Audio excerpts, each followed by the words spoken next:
로마서 6장 2절 그럴 수 없느니라 죄에 대하여 죽은 우리가 어찌 그 가운데서 더 살리요. 바울은 앞절에서처럼 은혜를 더 받으려고 죄에 거한다는 식으로 말씀을 잘못 해석하는 건 안 된다고 단호하게 말하고 있죠. 그러면서 그는 죄에 대하여 죽은 우리가 어떻게 그 죄 가운데 더 살겠느냐고 반문합니다. 여기서 죄에 대하여 죽었다는 말씀은 무슨 뜻일까요? 이건 죄를 짓지 않고 죽게 되었다는 뜻이 아니죠. 그런 뜻이라면 죄로 인하여 죽었다라고 표현하겠죠. 그럼 죄에 대하여 죽었다는 건 무슨 뜻이죠? 이건 예수님께서 우리의 모든 죄를 짊어지시고 십자가에서 죄에 대하여 죽으심으로 우리도 죄사함을 받고 이제는 죄인된 신분에서 벗어나게 되었다는, 이게 바로 죄에 대해서 죽었다는 말씀의 뜻입니다.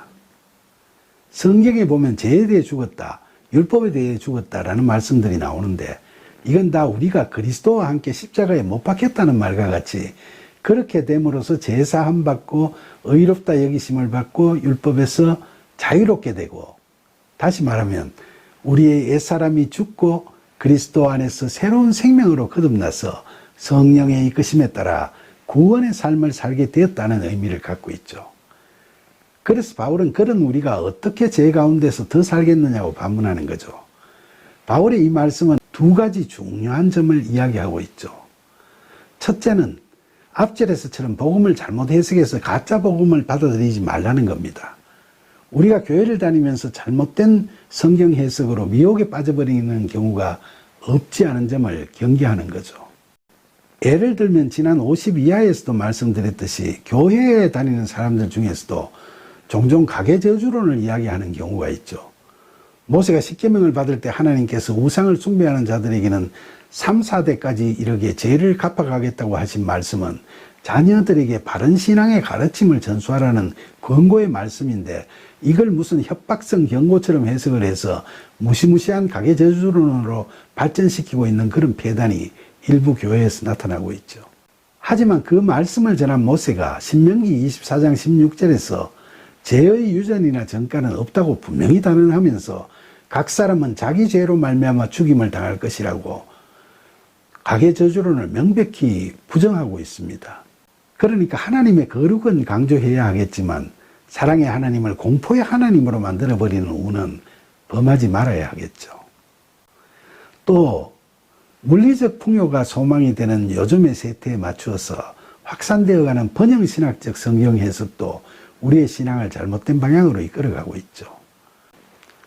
요한 3서 1장 2절에 사랑하는 자여 너 영혼이 잘된 같이 너가 범사에 잘되고 강건하기를 간구하노라라는 사도 요한의 인사말은 일반 서신에서 간용구처럼 쓰이는 말이죠.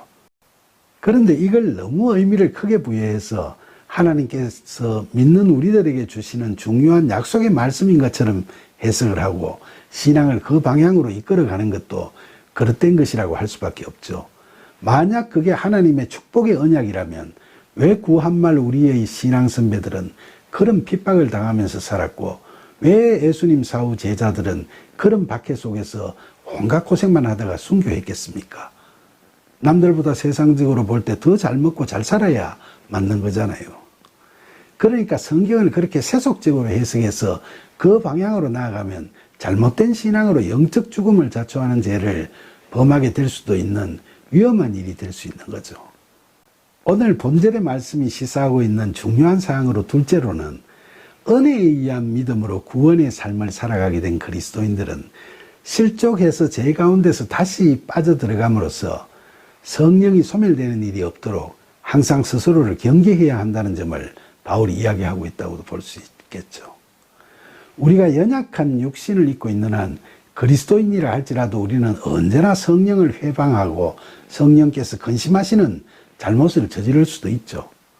특히 우리가 세상 삶에 너무 집착하다 보면 우리의 삶을 변화시키는 성령의 사역을 방해함으로써 성령을 근심케 하는 것을 넘어서서 아예 성령의 사역을 중지시키는 성령 소멸이라는 돌이킬 수 없는 파멸의 늪으로 빠지게 될 수도 있죠.